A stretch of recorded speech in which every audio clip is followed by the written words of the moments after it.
planned that would be happening tomorrow. So chat, you are killing it. Please keep up the pace. And hey, maybe you're not a fan of bananas. We do have some other incentives open that you can take a look at when you're donating. For one of our upcoming runs, Samurai Jack Battle Through Time, you can help us decide what costume to wear. Right now, Samurai Armor is in the lead at $620, but Classic White Yukata is not too far behind at $230, so it's definitely possible to make a swing there.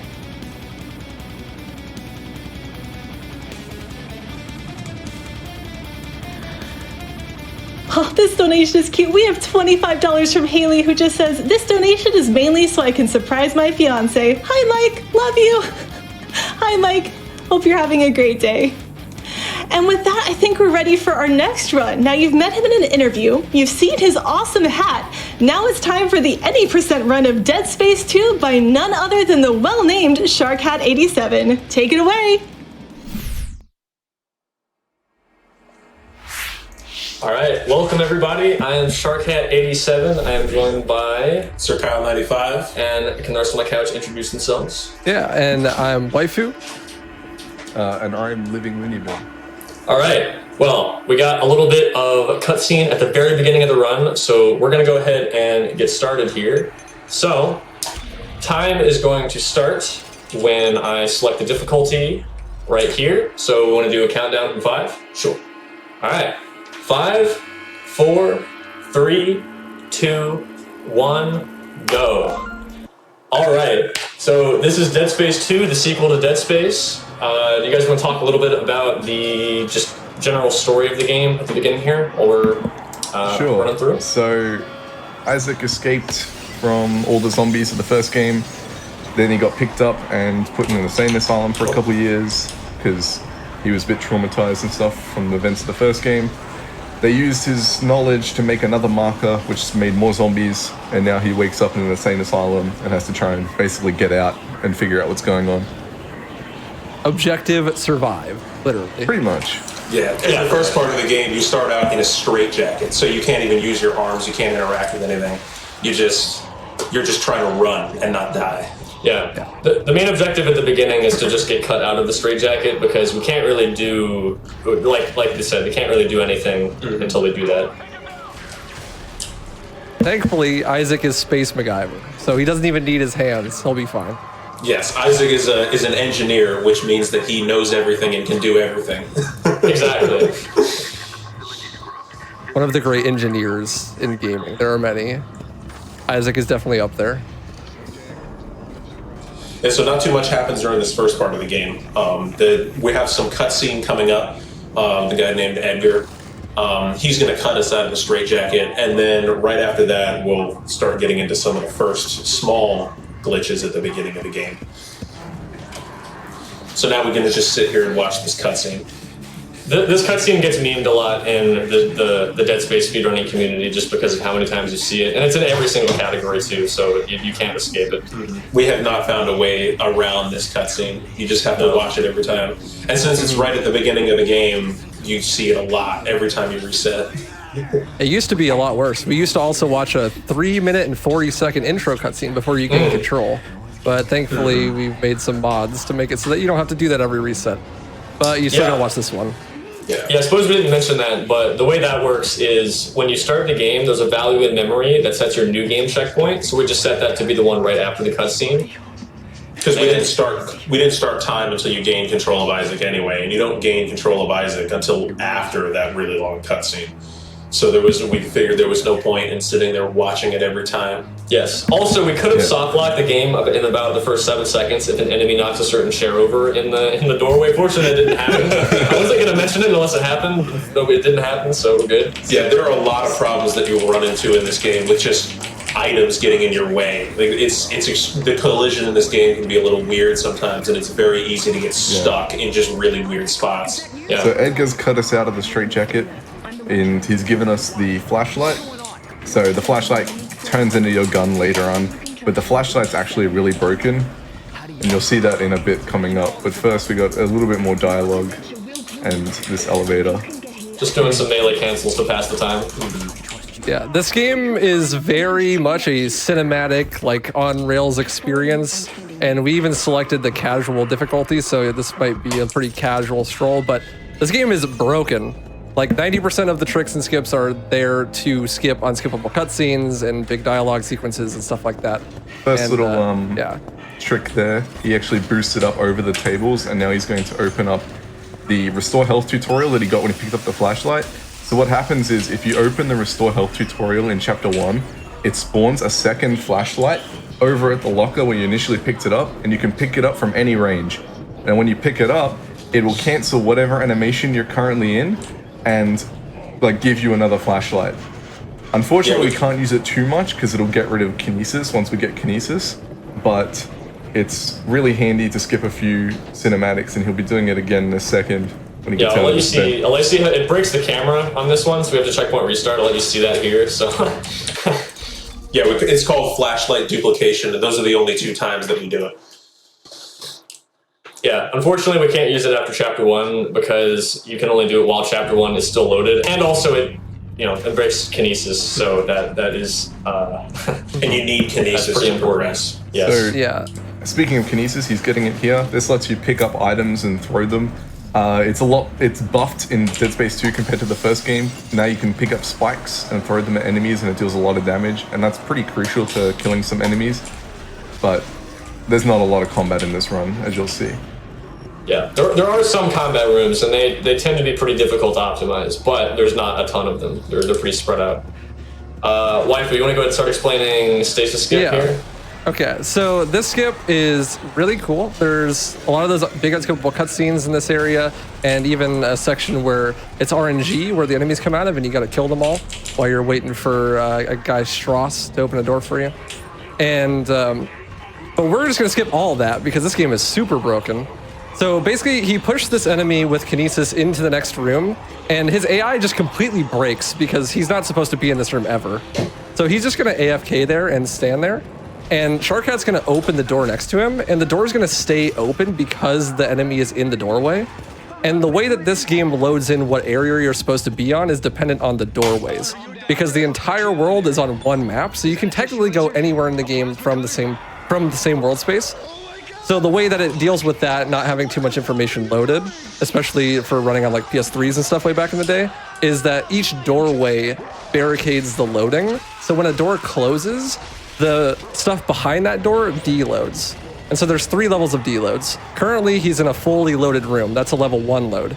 Then, when the door behind the door that is closed, there's a level 2 load, which you're about to see in just a second. And you can break the order of the game's loading by doing stuff like this. So because he had the other door open when it wasn't supposed to, it deloaded this section, and now he's going to be manually opening and closing doors so that he gets different levels of loads. So right now he's in a level 2 load. This means that the room still has collision and the doors still work, but everything is invisible.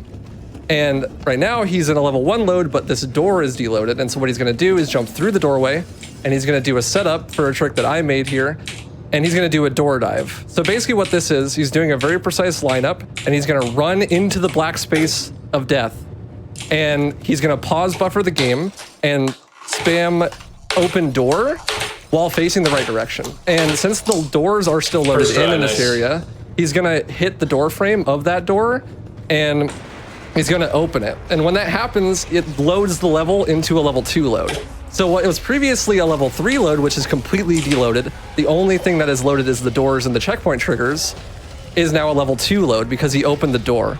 So what you can do basically is from any point in the map, jump out of bounds at a precise angle and open a door as you're falling. And if you do it right, you'll load in the area around you. So he just skipped from grabbing the plasma cutter to all the way past all those force rooms, all the way past those cutscenes. He skipped stasis. So he's never going to get stasis for the rest of the run because he didn't get it. And a funny side effect that we didn't know for like a few weeks probably is that when you are in that room where you get the plasma cutter, the game actually gives you infinite ammo because it doesn't want you to soft lock. And since you never leave that room the intended way, we now have unlimited ammo for the rest of the game.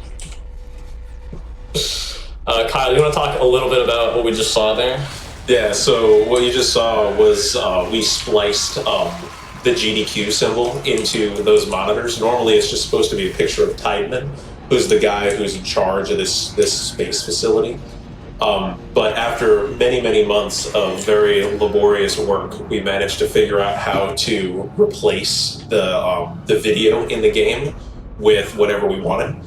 So we can replace all the video logs that play on Isaac's suit, and we can replace a lot of the video logs that play up on walls and on televisions and stuff. Yeah, him and my brother figured that out. Yeah. So we thought it would be a nice touch to just slide the GDQ logo into a few spots in the game. Yeah. Also, as he comes out of this, out of this lift, this is the oldest out of bounds in the game. You boost up on a plant to get over that railing, and you can run across here and get to the checkpoint, which just skips waiting for some dialogue and a fight sequence in a laundry room. It's pretty cool. It's been around since like 2014. It's a pretty old school one. It's the only one of the old school tricks that's still in the run, because the run has changed a lot, especially over the last like 2 years. Yeah, it's crazy that this chapter hasn't really changed very much since 2014. Pretty much every other level in the game has gotten way faster. I mean, this room has gotten some strats. Like these, when I'm killing some of these enemies here is a bit new. Oh, that's a new one. That's. Would you say that's never happened before? I would actually, yes. Oh, I need that, please. Did I actually? Okay, I did. So that was the way that second one was weird. I wasn't sure if he was dead or not. Okay. Unintended, or one of the positive side effects of doing that big skip is we also skipped grabbing the suit, because there's no way to get to skip the animation of Isaac putting on the suit, and it's really long. But that means that we don't have a suit. So our damage resistance, I believe, is going to be a little bit lower, and our inventory space is going to be really small. But thankfully, we have unlimited ammo, and we're playing on the easiest difficulty. And there's not much combat, so it's really not going to matter that much. Yeah, you'll see a lot of sort of weird graphical things happen where we're supposed to have a helmet right now, so whenever Isaac's talking to someone, his face just doesn't move at all. It's very deadpan expression.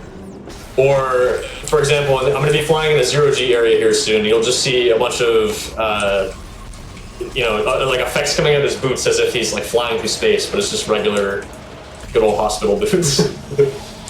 The other good thing that having a patient suit here for the rest of the game does is it gives us infinite air. So there's an air mechanic, like when you're flying out in space or in a depressurized room, you only have a limited amount of time before you suffocate. But in the patient suit, ironically, with no helmet and no pressure suit whatsoever, you have infinite air, because the game never expects you to ever go into space with the patient suit. So you don't have to worry about that suffocation mechanic at all. Yeah, you can see the things coming out of his shoulders here, where the shoulder pads on his back would be. It's always fun to look at. Yeah. If this is like, is Iron Man still a superhero without his suit? Maybe not. Isaac Clarke certainly still is, though. Yes, he certainly is. There we go. Okay. The exploders, that's the enemy that Shark just killed. The exploders are probably one of the worst enemies in this game, because if they get anywhere near you, they will just insta-kill you with those exploding sacks. Yeah. Well, they won't insta-kill you on this difficulty, but they do an enormous amount of damage to you, and they'll knock you on the ground. Very cool enemy design, not so great for speedrunning. No. That's sort of a common theme in this game. A lot of the enemies, you gotta learn how to deal with them so they don't get in your way too much. I would just like to say that this section happened in Dead Space before it did in Last of Us. This is one of the more annoying fights to try and optimize in the run, just because of how much the controls move around, and it controls a little bit jank. Yeah, you may not see it, but Isaac is constantly swinging back and forth, and he's having to compensate continuously for that swinging motion while he aims. Yes, it's a real pain. Yeah. I would say this is a pretty good time to read a donation or two if you got some. Absolutely. We have a pair here from someone named SirKyle95. They donate $25 and say, "So proud of you. Good luck on your run. Love, your brother." And they donated a second $25 just to say, "Sub 1 hour soon."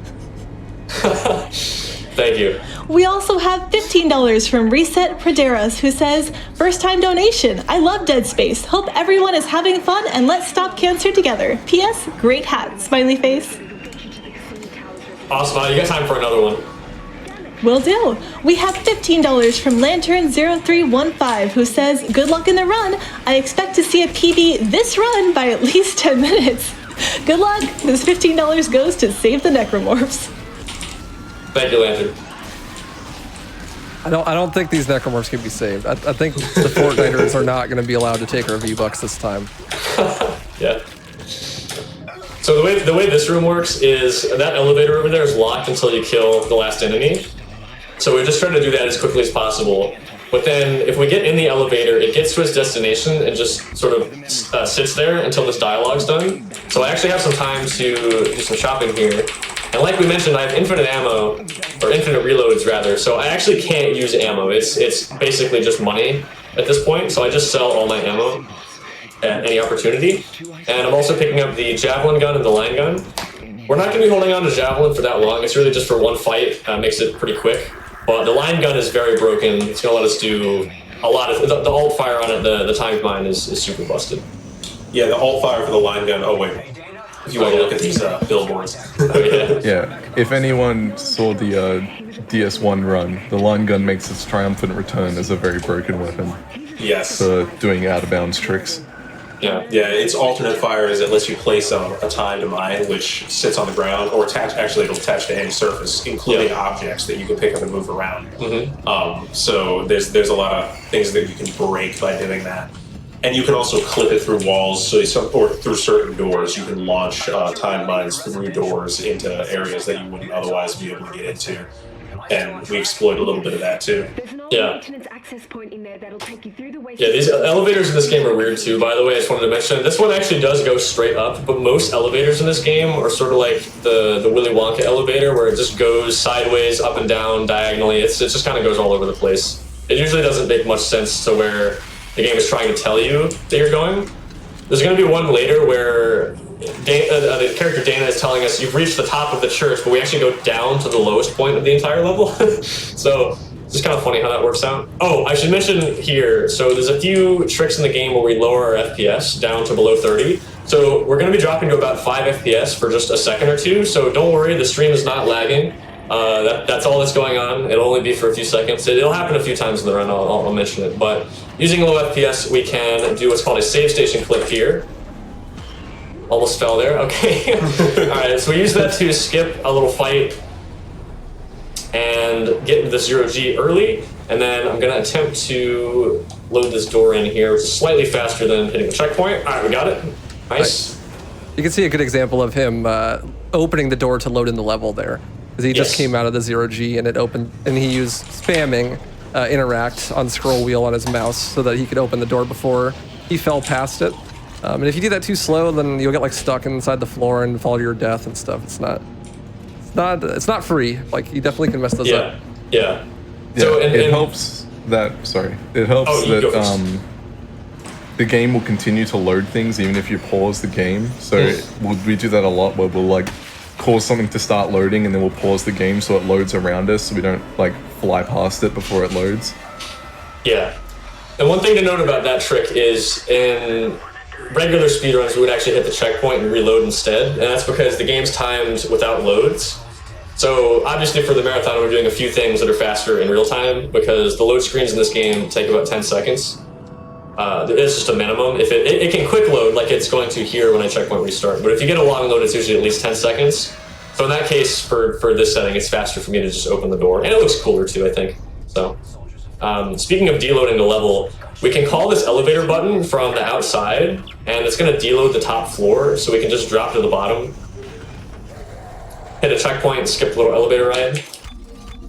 Yeah, so like I said earlier, like those deloads, he was in a level 3 deload there, which means that there was nothing active except for the doors and the checkpoint triggers. But those things are pretty much always loaded. If you're even remotely close to an area, it's probably level 3 deloaded.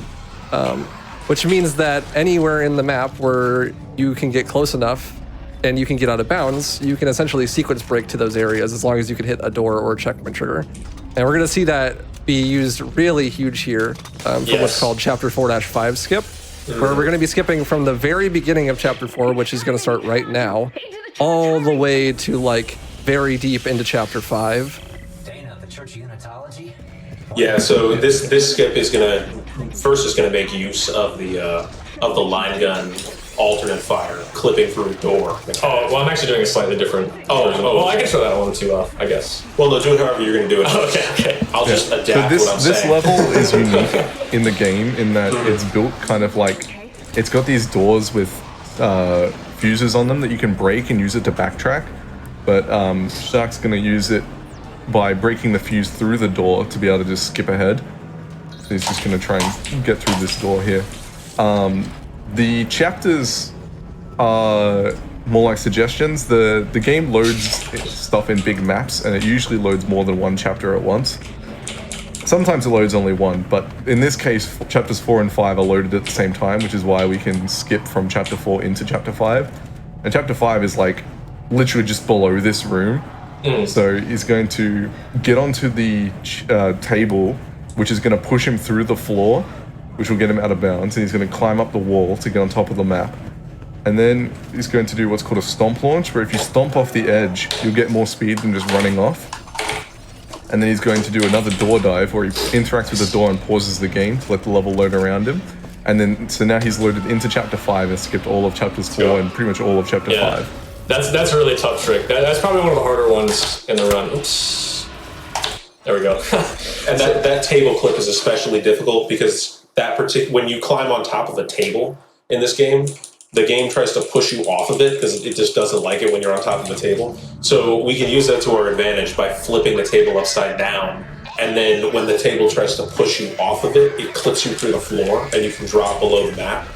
But that particular table in chapter 4, when you climb on top of it, it likes to just shoot out from underneath you. So that's why if you noticed, he was trying to wedge the table into the corner of the room there and kind of fit it between one of that candelabra and the wall so that he could climb up on top of it and hold it with kinesis to give himself enough time to clip through the table and get through the floor without the table flying away.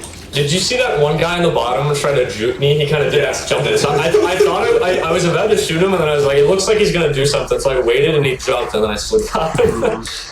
So that room, if you do it fast enough, you can make pretty much the same cycle every time where they jump out of the same vents, so you can predict their movements. Sometimes they do weird stuff, but Very predictable. usually if you do it well enough, you can keep it up. There's like nothing random in this game, by the way. There's only a couple things. One room right at the end of chapter 3 has some random enemy spawns, and the hack panels that Sharkhat's going to be doing, those are random.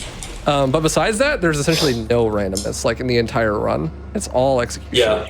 And a lot of this game is really interesting because it has a really high skill floor, which means that if you want to do all of the tricks, hitting them all in a run, like in one run back to back with no mistakes, is really, really hard.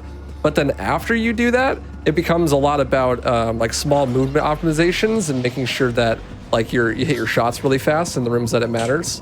So it's really interesting game like that. Yeah, we end up just like fighting for seconds over these like 10-minute chapters. Yeah. There's a lot of easier versions of tricks too. So it is actually like pretty easy to get into. Even though the skill floor at the highest level is pretty high. Yeah, we have a whole Google Doc sheet that has color-coded spreadsheets and things that tells you, if it's your first run, learn this. These are world record strats, how much time they save, all that stuff. So I picked up a schematic for a gun we're going to buy in the next chapter, and for now we get this little twist villain of the sort of first act of the game. So we're sitting in a bit of a cutscene here. So again, this would be a great time for some donations. Absolutely. We have $50 from Holt, who says, "Let's go Shark. Greetings from Silent and me. We screwed up our sleep schedules to see her run. I donate $5 for every left-hand Larry's you get in Chapter 6, up to 5.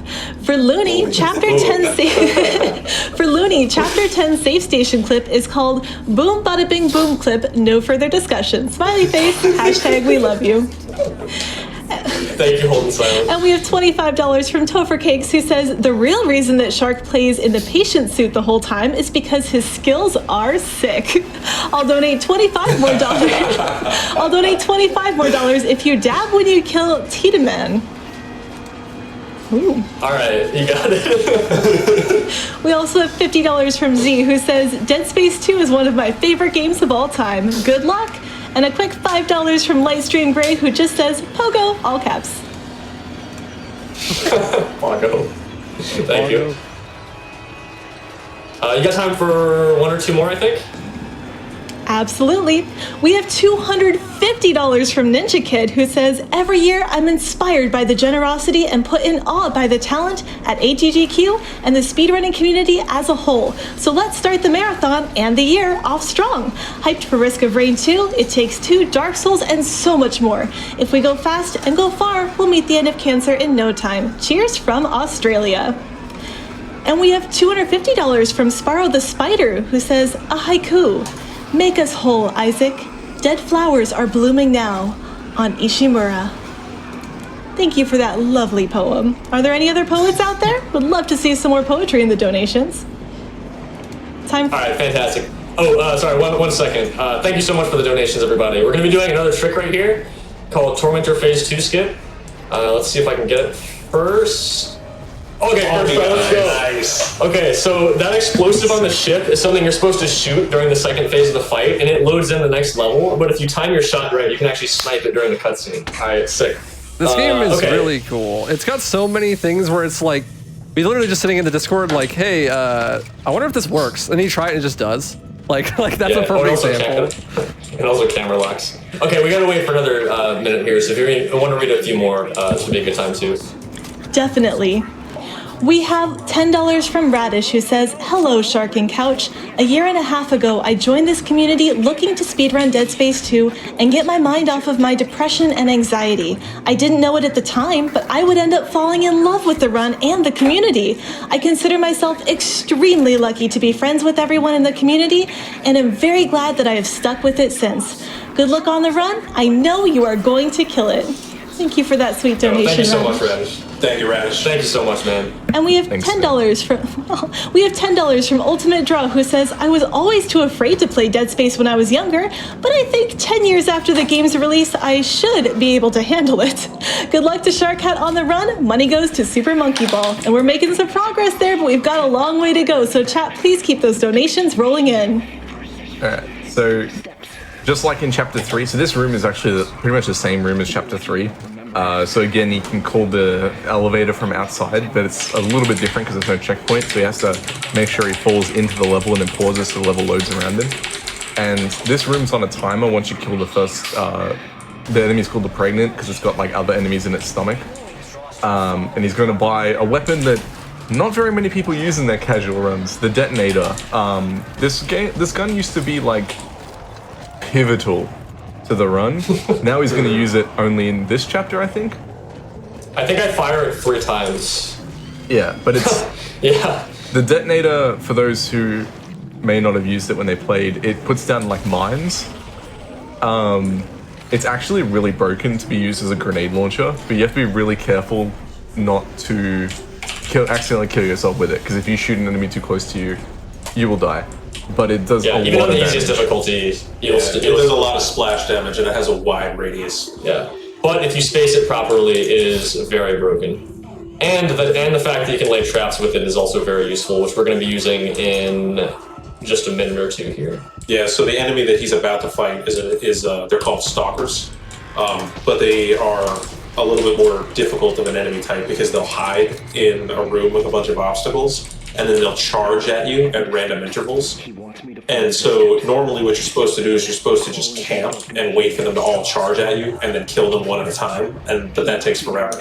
So what Shark's going to do instead is he's just going to run through the room and place a detonator mine in a specific location, so that way it kills the first stalker that runs out to him, which will give him enough time to complete the hack paddle puzzle at the end of the room and just run out of the room without having to fight any of the rest of the enemies. Yeah, and the weapon routing throughout the history of the game has been really interesting, because I remember Looney mentioning to me that when the detonator was first suggested to be added to the run, people thought, really? Like, you're really going to add the detonator? And then it became super, super important, and now we don't really use that much anymore. It's the same thing, like we added the flamethrower in very briefly. That was, okay. We added the flame, that works. Yeah. We added the flamethrower very briefly, which was considered to be more of a meme weapon, but it had a very specific use at one point, which we no longer need it for. In the late game. Yeah. That's really scary, actually, because those hack panels only open once you've completed the entirety of the animation. So even though he's finished the whole puzzle and he's like coming out of the animation, if he gets hit at it, he has to do the whole puzzle again. And if that happens in that room, it's a total nightmare. You just restart the room. You can lose. You have to either like restart it or just kill everything or kill a couple enemies and then try to do it again before they hit you. Once about a minute passes in that room, enemies start spawning out of the vent right next to the hack panel, and then it's like impossible to do the hack. So you really got to get it kill fast. everything. Yeah. Yeah, it's definitely a run killer if you mess it up. Yeah. So we're meeting one of the other main characters, Ellie here. She's another survivor. She is sort of cold to us at first. She doesn't trust us, but eventually they become good friends and try to help each other out to escape. The character development between them is actually really good. We're not going to see a lot of it because we skip a lot of the cutscenes in this game. And so Ellie's going to kind of just disappear sometimes, and we just won't see her for 10-15 minutes at a time. Yeah, in the speedrun, the story of Isaac and Ellie really just does not make any sense at all. No. Yeah. Maybe she just sees him flying around in zero G and like in the vacuum of space with no suit, and is just like, you know what? Maybe I should trust that guy. He seems like he knows what he's doing. I would. Yeah. Yeah, so we're just sitting through another small little cutscene here, and then we'll get in this elevator, and then go into the next part of chapter 6. Yeah, this chapter's the kind of the downtime chapter of the game.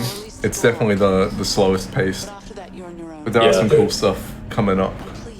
Yes, there are some cool tricks coming up here. It's just sort of, broken up by a little bit of cutscene here and there. Yeah, we're going to do a cool deload in the school, which is the part that we're about to go into. But then after that, we'll have to sit through a lot more cutscene, and then it'll get back to being interesting. Yeah, I'm also looking down here because generally not looking at enemies makes them less aggressive, so I'm less likely to get hit here. There's less likely. So you just got hit by an enemy called a puka. Pukas are one of the more annoying enemies in this game. They have a ranged attack that if it hits you, it will slow Isaac's movement speed down. And Isaac will be slowed for about 10 seconds unless you can change his health value, either by taking damage or healing. So if you're full health and a puka hits you, it's like, oh, great, I gotta try and find something to hit me. That's usually why we like to stay on low health. And now he's gonna reopen that door and then open this door, which causes this room to get deloaded. This tricks the game into not knowing which room's supposed to be loaded. And like all the other areas, when you're in a deload, the doors don't have collision anymore, so you can just run through this room. The curtain in the gym also doesn't have collision, so normally there's a big curtain and you gotta do a hack and a big fight sequence to get through this area, but he can just run straight through the door and go on. There used to be a different trick in there where you can actually like boost up on some chairs and there's a debug trigger floating in the sky, and you can hit the debug trigger, which will open the curtain, but we don't do that anymore because it's slow. Alright, we're gonna wait for I missed that trick. Oh yeah, it's cool. We have a category called no deloads where you're not allowed to do any of those tricks, and we still do it in that. Yo, let's go! Okay, we got it for a little bit. Yeah, so there you just have to wait for Nicole to stop talking before you can proceed. And so that's just something that we do, to just burn time. We try to balance the time out. It's the classic. The classic thing is when you're speedrunning this game, you have to try and balance something on Nicole's head. Yeah, you put her in timeout. Yeah, Nicole is like this apparition of Isaac's dead girlfriend from Dead Space 1 that kind of just messes with him and slowly drives him crazy over the course of the game. That's what all these hallucination scenes that we keep seeing are all about. And she is also ultimately the final boss of the game that you have to fight at the end. Oh, I'm sorry. Yeah, game's almost. Actually, speaking of spoilers, the game's almost 11 years old now. I believe. Oh yeah. We did instead of meme races where we beat the game only with one particular low tier weapon. So we did that. We might do it again this year. Actually, I believe the 25th is when the game came out in North America, at least. It was the 10th year anniversary last year, so it'll be the 11th this year. Kind of crazy. Yeah, that's pretty crazy. And also, one thing I should mention, I think this game still looks amazing. I'm playing on full brightness and lowest graphics possible. I still think the game looks pretty good this way, but when you crank the brightness back down to normal and then the graphics all the way up, this game almost still looks like a new game. Yeah, it's pretty impressive, and it's very well optimized. Most of the time, We manipulate frame rate a lot in this game, and most of the time he's gonna be running at like 250, 300 FPS, and you can do that on like a potato PC, honestly. Like it's kind of crazy how well this game runs, and that's kind of essential because there's It's got 2 stasis a packs. couple of 0G clip type things that require really high frame rates. And so it's nice that this game is so well optimized because the barrier for entry is pretty low. You don't have to have a really good PC to hit like 250 FPS in this game. I just got 3 random stasis pack drops. That's so rare, dude. Okay, not that I can use them If anyway. this were hardcore, you'd be loving it. Oh yeah. This room is infamous in Dead Space 2 speedrunning. Good old transport hub. It's got this long dialogue sequence, and then it's going to spawn an enemy called a brute. If you played the game, or if you haven't, they're the big gorilla enemies that can only be attacked from behind. Well, they can be attacked from the front, but you can usually only be attacked from behind. That's how you're meant to like dodge their charges and hit them in the back. Yeah. Brutes are a bit unique in terms of enemies in that they have prop-like collision to an extent. So Shark is going to try and get the brute to push him through the door so he doesn't have to sit through a bunch of dialogue. This version is called, we call this lovingly Monkey Punch. So if we can get some monkey emotes in the chat. We'll see if it works. This used to be really consistent. Oh, we'll see if you get it. Very frustrating. Come on. No. All right, try again.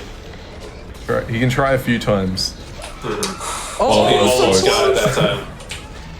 I can try it pretty much as many times as I want as long as I have health. Oh, 3rd try, let's There you go. go. Yeah, All right. nice. Big pog, So- big pog.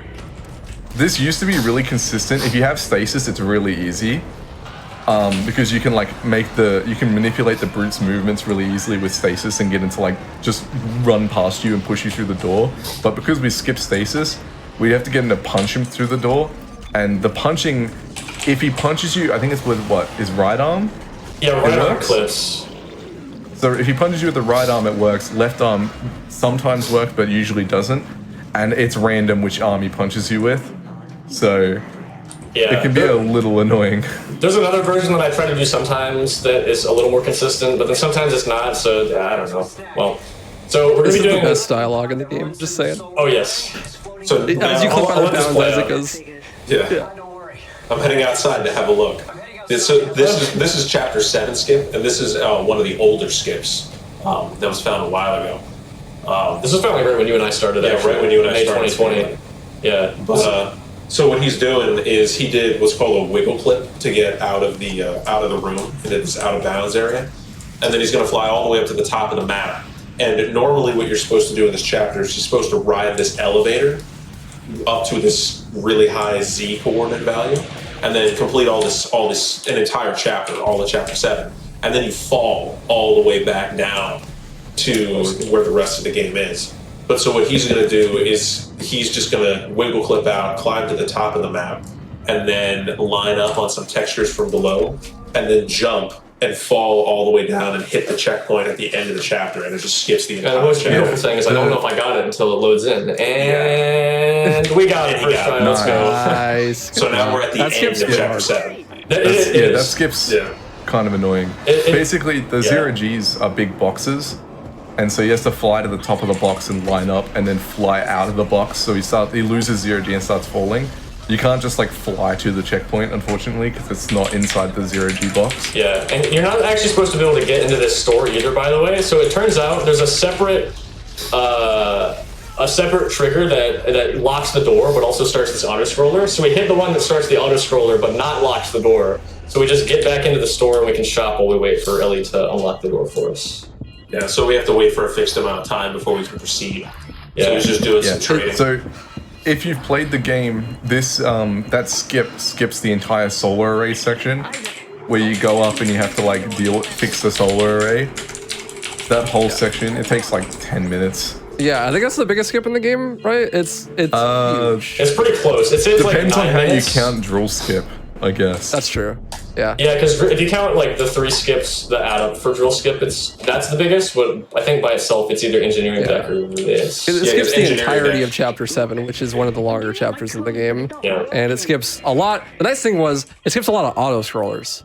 So like yeah. the run used to have a lot of these auto scrollers in the mid game, like you're riding up an elevator and then you're flying down an elevator and like you're waiting for people to stop talking, you know. But now you just like yeet yourself into space and hit a checkpoint and you skip all of it. Yeah. So waiting for he's waiting for here.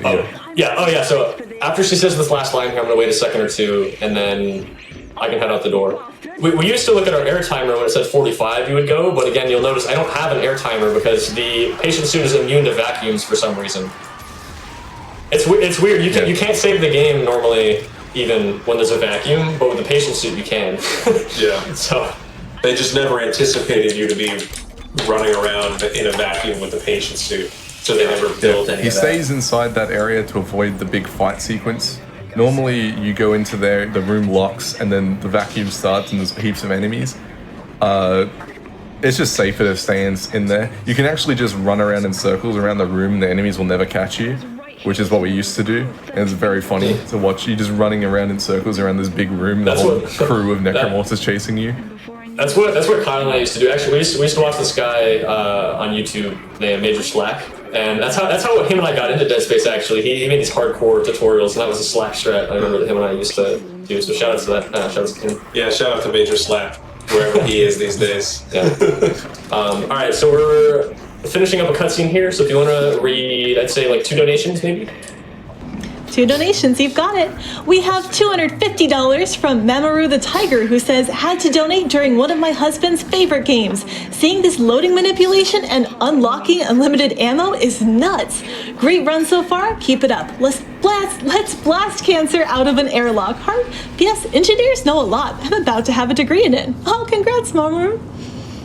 And we have $500 from Radial Drift, who says, a great event supporting a fantastic organization. Best of luck to all the runners this week. Awesome, thank you so much. All right, so there's a little bit of a I don't know if I want to call it a trick, but we call it fast door. So if enemies are holding doors open behind you, you can't open doors in front of you until they close. I think the devs knew a little bit about the game unloading. Like they figured if doors open too quick, you'd fall out of bounds. So we got it there. I try to kill the enemies in a certain way so that door opens as quickly as possible. Someone want to explain Chapter 8 skip real quick? All right. So he's going to do another deload off of these 2 doors while Nicole's talking to him. And this is going to unload the map. He's going to run backwards here and open this door, which will cause the next set of rooms to load in. So normally you would have to talk to Nicole and Stross for a while and go through the 0G area. He's just going to walk through a locked door, and he's going to do a lineup to launch himself through the next locked door, which would normally take you to Chapter 9, but the floor's not loaded. And then he's going to lower his FPS to delay the loading of the big shaft in Chapter 9. So he's now jumped from Chapter 8 to Chapter 9, and now that he's landed on the edge of Chapter 9, he's going to drop out of bounds in Chapter 9 and skip pretty much to the end of Chapter 9. This is 8 and 9 skip, and 8 and 9 has had a very storied history. There's been like 15 versions of this skip over the last year and a half. We would just keep calling them like just add skip to the name, so it's Chapter 8 skip, and then Chapter 8 skip, and then we were like, we just should call it Chapter 8 skip. That's what it is. It's just Chapter 8 skip now. Oh, I actually got a lucky tripod spawn there. That was really good. That was really good. That was excellent. He almost always spawns right there in your way and hits you, which loses a little bit of time, but he actually spawned over there, which was really nice. Yeah, and that room. Yeah, and Oh, sorry. Go ahead. oh, and so then we noted that he lowered his FPS to a specific value when he did that trick. That's because the way that the game loads in the areas is actually frame rate dependent, and since it's really hard to find lineups that work consistently at the highest frame rate, sometimes you're allowed to lower your frame rate, and we were having these weird discrepancies where it's like I have this setup and it works for me every time, but no one else can get it to work. And we'd have this problem over and over again. So what we ended up doing is let's just cap the FPS at something specific that we know works, and just allow people to switch it on the fly, because otherwise every single person would have to find a completely different setup for every single trick. And that trick specifically was incredibly difficult for some people. Yeah, so we didn't realize it first because if you turn VSync on in this game, it locks the FPS to 30.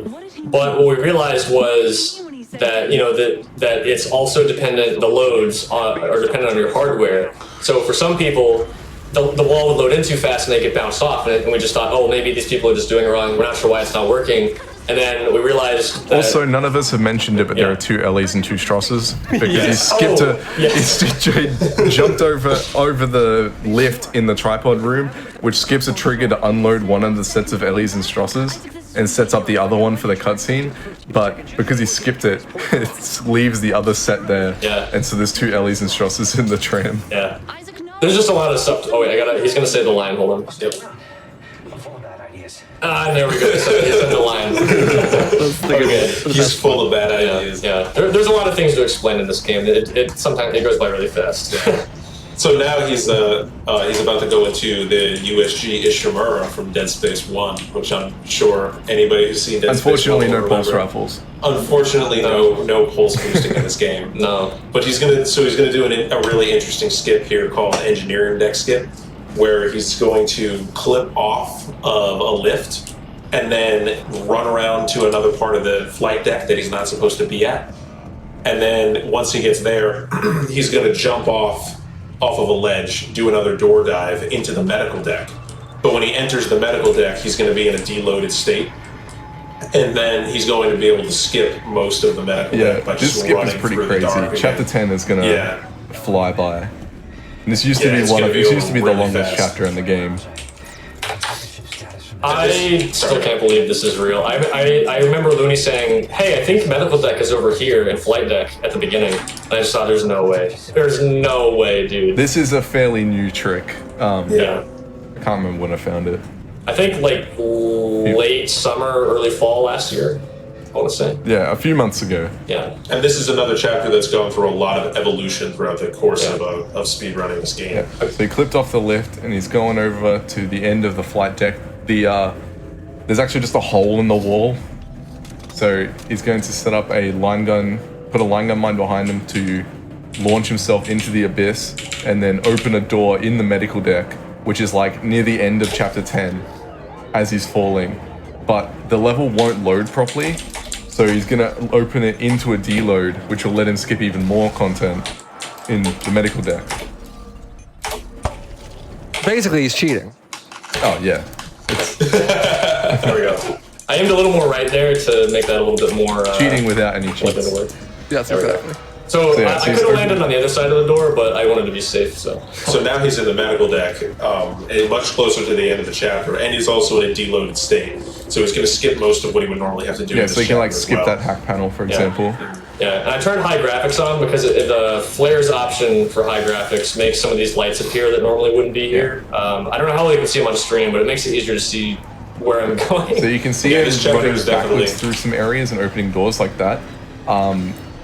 You do that to let levels of areas of the game load in, but keeping the deload. If you just open it running forward, the level will just load in normally. So you need to like run through it and then open it, and the game thinks you're going the opposite direction you're actually going. So you can keep the deload and keep going. Yeah, it's a little bit faster to have it stay deloaded. And eventually loads back in here Reload. by itself. Yeah, With an and you invisible don't load have to zone. wait for any door opening. You do have to run backwards through a few doors, but you don't have to like stand there and wait for doors to open. You don't have to Yeah. deal with any of the necromorphs trying to kill you. Yeah, there's a certain point there where you could just open the door, and continuing the deload only saves about another 3 or 5 seconds. But it's just one of those things That's that what I do. eventually we just start It's so to hard to navigate that deload. It actually is. It's pretty difficult for 3 or 5 seconds. I will say it's definitely not easy. But it's one of those things where we just say, okay, we need to start saving more time. So what can we add? Yeah, there's a lot of coming running up around here. in the dark. There's a bunch of pukers, and then he's going to do another save station clip where he drops to low FPS, and then clips Nice. through that save station to drop down. This just skips skips having to take the lift down, which saves a few seconds. Yeah, that was good. That was very good. That door dive is. I've been missing that a lot recently. So that was. Yeah, some of these tricks are really precise. Like I mentioned earlier, this game has a really high skill floor. So like if you want to get a clean run with all the fastest strats, it takes a long time and it's really, really grueling because a lot of these tricks are just super precise. But Shark's basically not going for any baby strats. Like everything he's been doing is like just the full on like fastest version of the strat. Yeah. And hitting all of them. So. Yeah, that panel there, you have to hold like your interact button, but you can actually just move while you're holding it. So he's gonna You can run through the door and the door glitches out. And then, oh nice, you got it. It's gonna interact with the escape pod before Nicole spawns, which lets us get into the escape pod. It breaks all the audio though. Yeah, so normally there's supposed to be audio and sound effects playing during this whole sequence, but because he did the Nicole cutscene skip at the beginning, there's just going to be dead silence the whole time. Yeah, the game sound will still play. Like, if I had stasis and it recharged, it'd play that sound effect, or if I went to the menu, it'd still play, but the actual cutscene audio is busted. It's immersive, dude. He's in space. Exactly. All right, so this will be another great time for some donations. Awesome. We have $25 from Crimson Bautausi, who says, "Hey GDQ, second time donating. Had to for one of the best games of all time, Dead Space. This game is a masterpiece, and seeing it being ran is a privilege. It was worth taking time off work this week to watch GDQ and being able to watch these amazing runners." We also have $50 from Chel Wong, who says, "Every year I get so excited for GDQ, but also last month we lost someone dear to us, so this donation is dedicated to Andrea. Thank you GDQ and PCF for everything you do, and may this donation go towards helping someone else in need. I love you all." Chel, thank you so much for your donation in Andrea's memory. Chat, can we get some hearts for Andrea and Chel, please? That was really sweet. That was very nice, thank you. We also have $25 from MDL at QP, who says, "Great event so far, enjoying it thoroughly. Many thanks to everyone involved for putting in the hard work to plan and organize, the runners to train and practice, the viewers and donors for engaging and watching and supporting and donating, and PCF for life-saving, world-changing mission that makes such an enormous difference. Bring on the week of speedruns." I think we keep going, maybe one or two more. I can do that. We have $10 from Mar and Gak, who say, "This donation is in honor of our friend's mom, Judy, who is currently fighting off cancer like Isaac fights off necromorphs. She requested we donate during this run, and we couldn't deny that request. Let's all help fight off cancer. Judy, please keep fighting. Mar and Gak, thank you for your $10 donation." And we have $25 from Adelie Bird, who says, hey, long-time watcher, first-time donator, but I had to during Dead Space 2, which is one of my all-time favorite games. Also, shout out to LivingLooneyBin, Australian speedrunners represent." Let's go. Goes to show that not all moms hate Dead Space 2. The advertisement campaign was incorrect. Exactly, yeah. So one of those rooms back there, that's soccer room. We have to kill the enemies to progress to unlock the door. So I was just shooting some mines in some particular places to blow them up in a timely manner. We're gonna do our last bit of shopping here. I'm gonna pick up the contact beam for the final boss and the seeker rifle, which you don't normally see anymore in world record runs, but it does make a trick coming up in a bit easier. So I'm just getting that for safety. And this room we can get. Anyone who's played this room in hardcore. This room in hardcore is terrifying because you can't do this right here, which is the checkpoint restart gets rid of all the enemies. Well, pretty much all the enemies. It resets them all. Yeah, it gives you this very predictable pattern. In hardcore, you just have to react. Right before this is a pretty common place to safety save. Yeah, definitely. Yeah. Okay, so I should start explaining drill skip because it's about to start happening. So this is going to be a really long-winded skip because this skip takes about like 10 minutes to actually execute, and it goes across a couple of different levels. So basically, Ellie just lost her depth perception, and we're like gonna try to help her deal with Strauss. And we're supposed to have this cutscene where we kill Strauss and whatnot. But instead, we're going to do a wiggle clip in 0G out here and skip right past that. And that's going to end us up right at the elevator after we're supposed to kill Strauss. Funnily enough, that means in the speedrun, it's canon, Strauss never dies. So he's out here running around the spire somewhere to this day, probably. But yeah, super good wiggle clip. Yeah, no. That was excellent. Yeah. But so we use that log to line up. Well, that's one of the ways we can line up to find the checkpoint. So we're going to hit a checkpoint later in the mission, which is still in the 0G. This is called Strauss kill skip, but it's the first part of drill skip, the big saga that this trick is. Yes, which is then followed by punch up the shaft, which is what he's about to do. Yeah, you can see I have 0G here, which I'm not normally supposed to. So the way that the 0G works in this game, like we said earlier, is these big bounding boxes. But we actually skipped the trigger to despawn that bounding box for this level by doing that skip. So it's one of the few times where we still have 0G after doing a restart checkpoint. And unfortunately, we're not able to fly all the way to the top of the elevator shaft, skipping it, because the 0G bounding box doesn't extend all the way to the top. But what we can do is we can get on the wall like this, and then when we punch, we maintain our 0G state until we stop punching. So if you have any punch emotes, this is a great time to do it, because we're going to be punching up this shaft for like a minute and a half straight, because we want to stay sideways on the wall so we can get on top and skip some stuff later. But this means that we just got to punch and stall here until we get to the top. Yeah, this can sometimes cause nausea for sensitive viewers. Yeah, this is actually some tech we took from Dead Space 1. Dead Space 1, it works a little differently in the first game, but it's pretty cool that it works in this one as well. It actually lets us do this absolutely insane skip. So the goal here is to stay against the wall when you're not in 0G anymore. So if he were to drop his punches, he would fall to the ground. And that's important because we don't need 0G forever, but we do want to be able to skip the door at the top of this elevator. So he's just going to keep punching, and he has to be really careful that he doesn't mess up any of the platforming here, because he'll fall all the way down the elevator shaft. And if that happens, you got to punch all the way back up. Yeah, because again, this trick is a prerequisite, this trick is a prerequisite for the next trick, which is also a huge skip. So I do have to do this. So. Yeah, he sits up this high on the lift too, and just goes backwards and forth, even though it's kind of disorienting. There's necromorphs on the lift, and if they hit you, you'll just lose 0G. So you need to not get hit as well during this whole sequence, which is pretty easy as long as you stay away from them, because they're all melee enemies, thankfully. But now that he's at the top of the elevator shaft, he's going to get off of it and climb a bit higher up to some platforms where he can land on. And once he's on those platforms, he's going to do some little bit of running up some walls and some platforming. Needs to make sure to kill all of the enemies as well, because the door is locked until all the necromorphs die. So, that always worries me. That's and then we so get scary. This part is like one of the most terrifying parts of the whole run.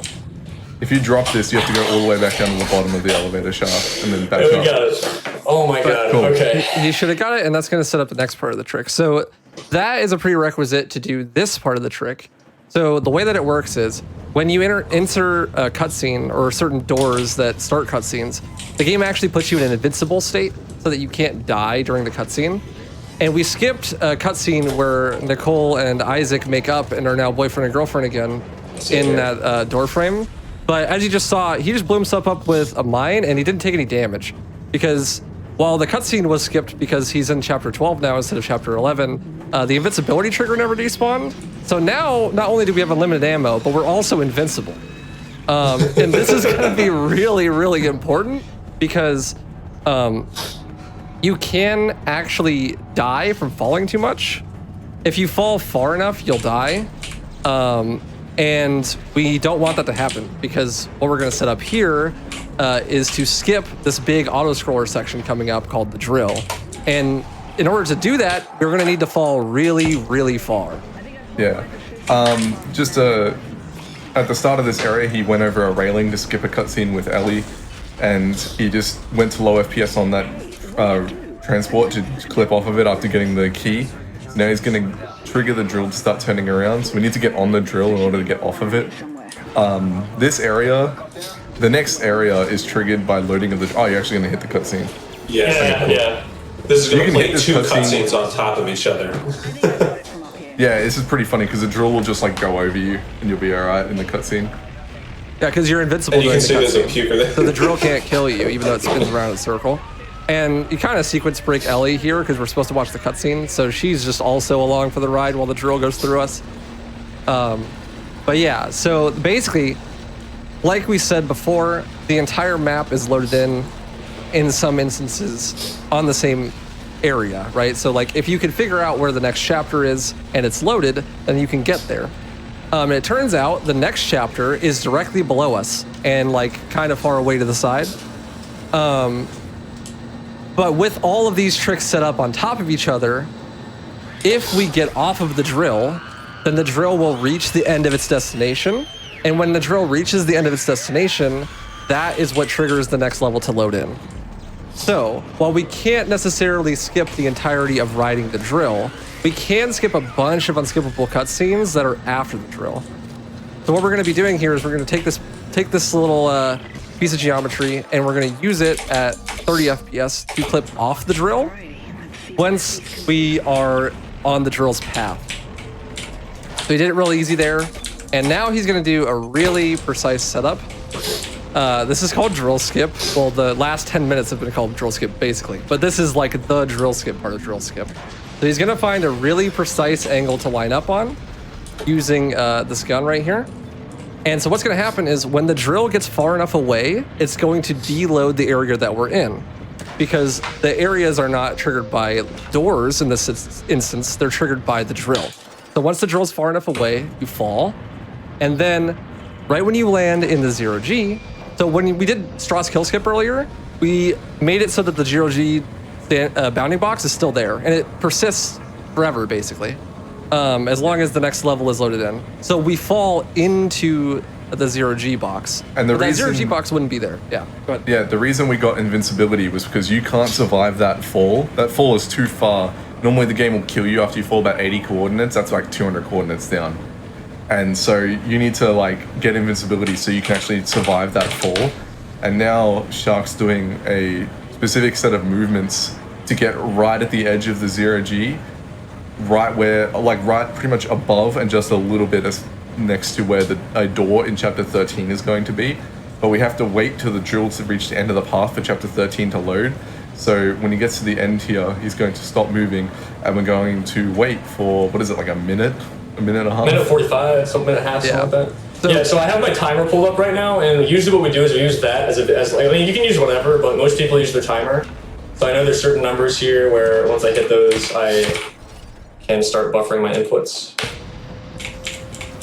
Yeah, so we made a very precise setup that relies on you using a timer and moving left for a specific amount of time and then backwards for a specific amount of time so that we land in the perfect spot. Because I don't know if you could tell, but there's no visual cues here, and there's barely any audio cues either. So we're basically just navigating completely in the void, and we have to line up at a very specific spot so that we can hit a door dive into the next chapter. Yeah, there's been a few versions of this trick. This is the latest one. We call it Super Drill. There's a few other ones, Drill Skip, Extended Drill. They all skip different amounts of content and have different difficulties. This one's fairly new, actually. We knew it was possible for a while, but we just could not figure out a consistent way to do it. Because all the other ones, we line up with something and then fall, and we just don't move until like a certain time. And then it's just like, okay, just go forward. This one is like, okay, we gotta go to the side for a bit and then back for a bit. And it's like really like rough trying to figure this out because every time you gotta wait 3 minutes. Yeah, you really cheat yourself to wait like 3 minutes to try it once. Fortunately, this version is different. The other one we were trying was there's a load zone in the room past where the door is. We were trying to hit that. Mega inconsistent. It barely works. Fortunately, this door version is very consistent. I'm gonna focus here to try to get it. It's not that hard, but if I miss it, I have to do the whole thing over again, and we lose like 5 minutes. So we're on a really good pace. I'm only like a minute and a half behind world record right now, so it's totally fine if I have to do it again. But I'd also like to just get it first try. So, bro, you got this. It's fine. You got it. Bro, this trick is easy. You literally just stand still for like a minute and a half. I know, right? And it's very good if he gets it because we get to skip an enormous amount of otherwise. This trick is like insane because if you don't do any part of the like last 2 chapters correctly, you cannot do this. Nice. Oh, let's go, dude. Very nice. Very awesome. That is awesome. So now he's in chapter 13, and he's already he's already skipped the whole beginning of chapter 13, and is now in a deloaded state, which he just got out of. That's a huge weight off my chest, not only because I don't have to do that entire thing again, but also because Kyle and I made a bet that if I miss that skip, I have to jump in my pool with my clothes on, and the water's like 60 degrees, so... that will not be happening. So, yeah, there's that, yeah. It's really not that hard of a trick, it's just, I don't know, before the event, I was just kind of psyching myself up, like, dude, if I do miss it, though, I am not gonna have a good time. Oh man, alright, so yeah, we are invincible here. So I can kind of just run through some of these enemies. The laser room coming up here is going to look pretty funny as well. And this game has 15 chapters. This is chapter 13, but this is actually really the last chapter of the game because we skip the entirety of chapter 14 and 15 and just go right to the final boss at the end of this chapter. So it's really the last chapter of the game.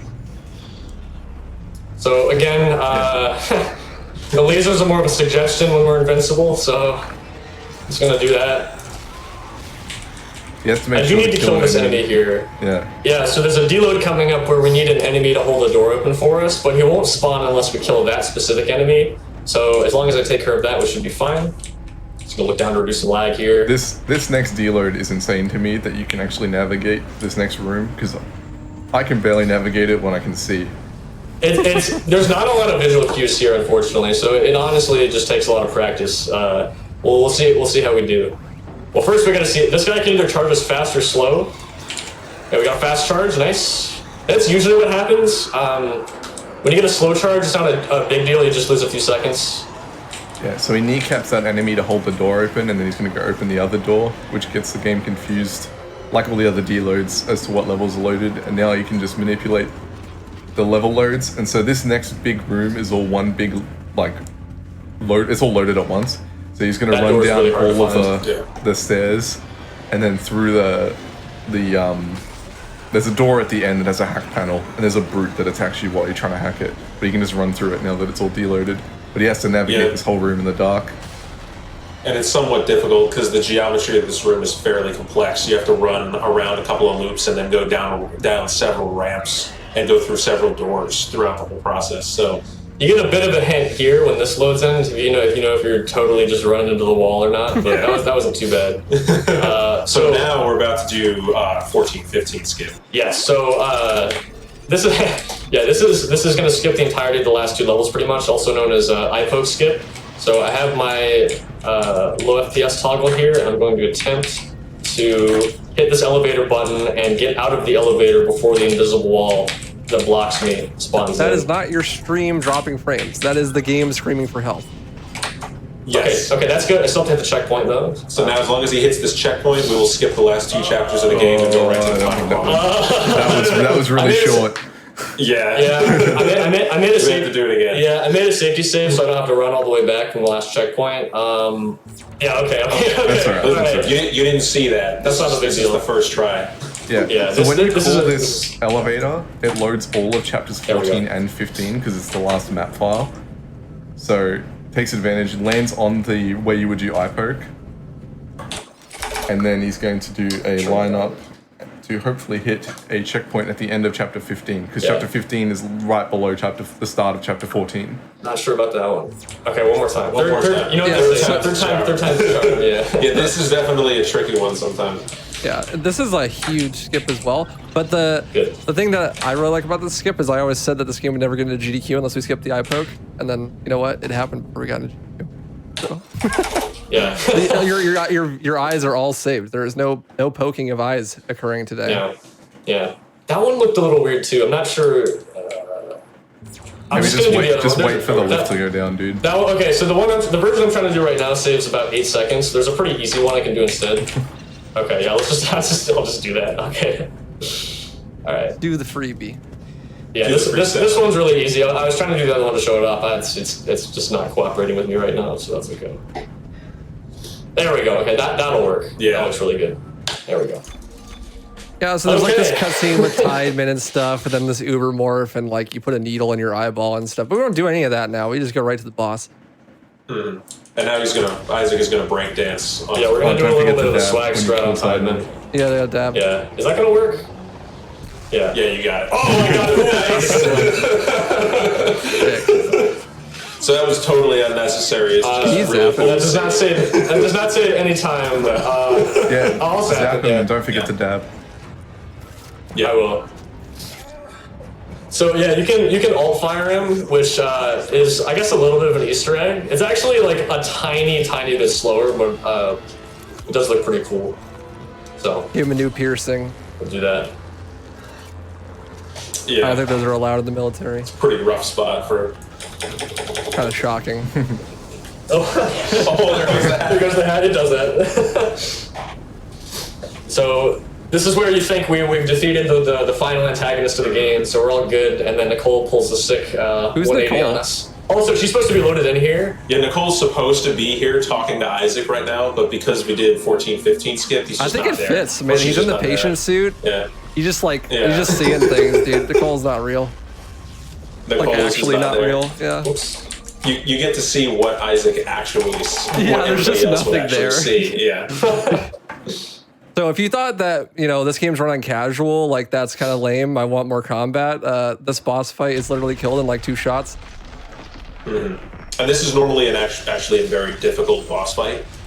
But if you get this quick kill right at the beginning, normally you're not supposed to be able to shoot the marker twice in a row like that. Yeah.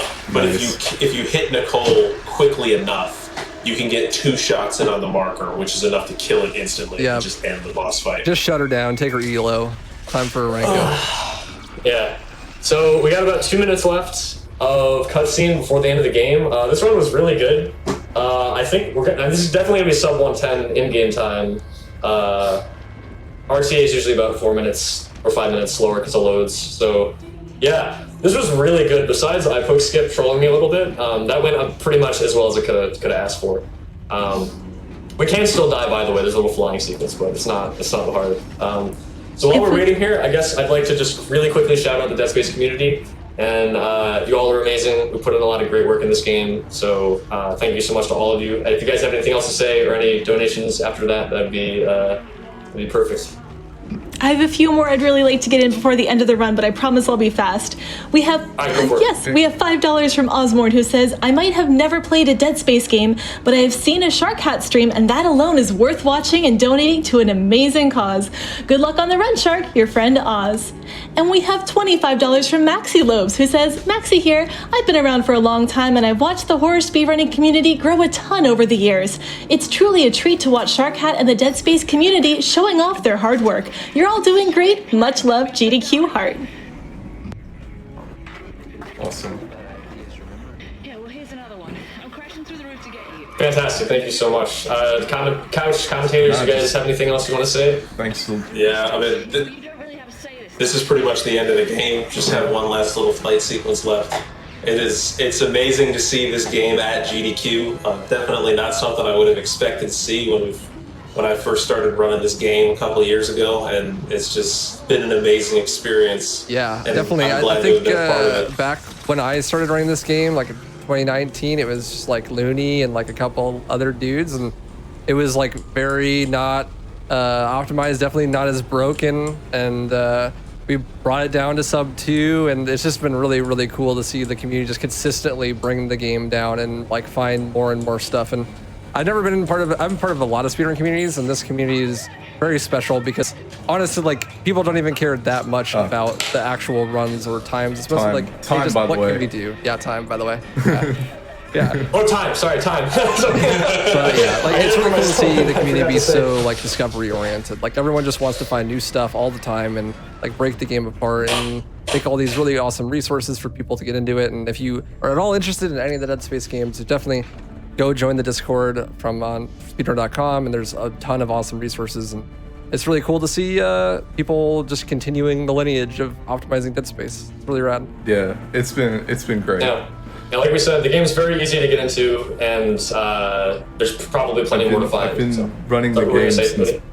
God 2013, and it's just been great to see how much it's improved, like how much the community's grown, how much it's improved over the years. I never thought it would be at GDQ, but we got the first game in last year, and now the second game, third game, maybe. Luke, did you watch Dead Space 3? Yeah, that's pretty much all I got. Like they said, if you want to get into the game, the Dead Space Speedrunning Discord, you can find it at speedrun.com. That's the best place to do it. We got tons of people that can help you out. Like I said, there's tons of different routes. Whether you want to jump right into the hard stuff, just do a easy beginner route. It's a super fun run, and it's a great community, great to hang out with everyone. And yeah, this was a blast. My first GDQ run. The run went super well. Yeah, that's about all I got. Just thank you for having me. One last thing, make sure to go follow sharkhat87 and LivingLooneyBin, because they're both really awesome runners of all the Dead Space games. And just keep on killing it. You'll get to see the new innovations as they come out. It'd be super rad. Yeah, we're trying to work on a chapter 3 skip. Yeah, it saves about a minute. Some hour this year, we're calling it. Got like 5 minutes to go. All right. Thanks for Yeah, having that's us. about it. Thanks so much for having us. Yeah. Yeah. Thank you so much. Well, thank you so much for such a fantastic Dead Space 2 run. I'm with some of the donators where I cannot play a scary game to save my life, but I love watching them speedrun. So really appreciated that, and I know there was a lot of love coming through for you in the community.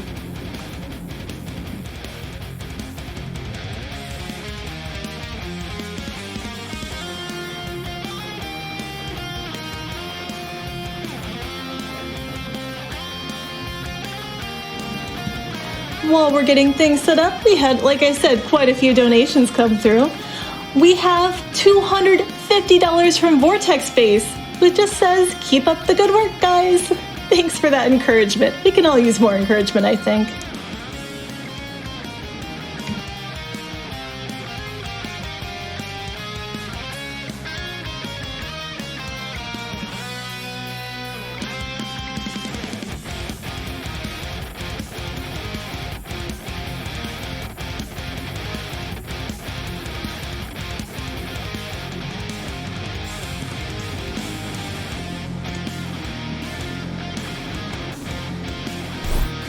I'd like to thank one of our amazing sponsors, Dangan Entertainment.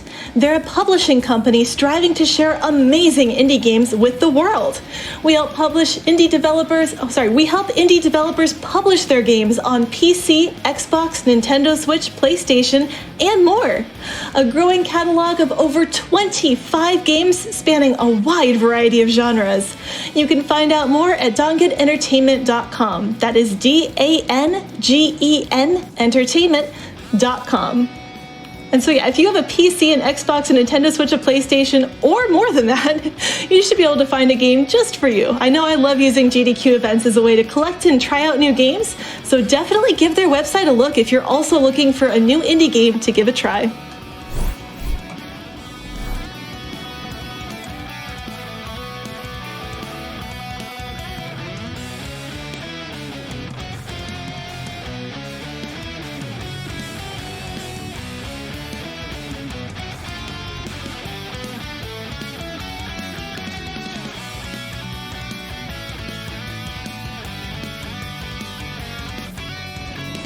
Coming up next, we have a short break, and after that, the amazing Brutal Mellow will take over the mic to read your donations through the upcoming runs of games like Samurai Jack, Right, and Mail Mole. So please, don't go anywhere.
Hello friends, welcome back. I'm Brutal Mellow, and I have the honor of being your host for the next several hours. So sit back, relax, kick up your feet, and get ready to have a great time. Up next, we're going to be watching Samurai Jack battle through time with a flying coconut. So exciting. Are you here for it? I'm here for it. But before we get there, how about we read a few donations? Up first, this one's pretty strong. Anonymous with the $500 cheers. Cheers right back at you, Anonymous.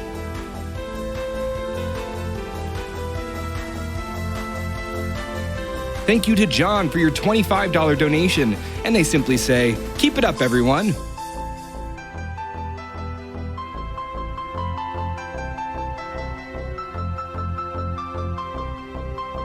Honey Hyena donates $25. Thank you so much. They say,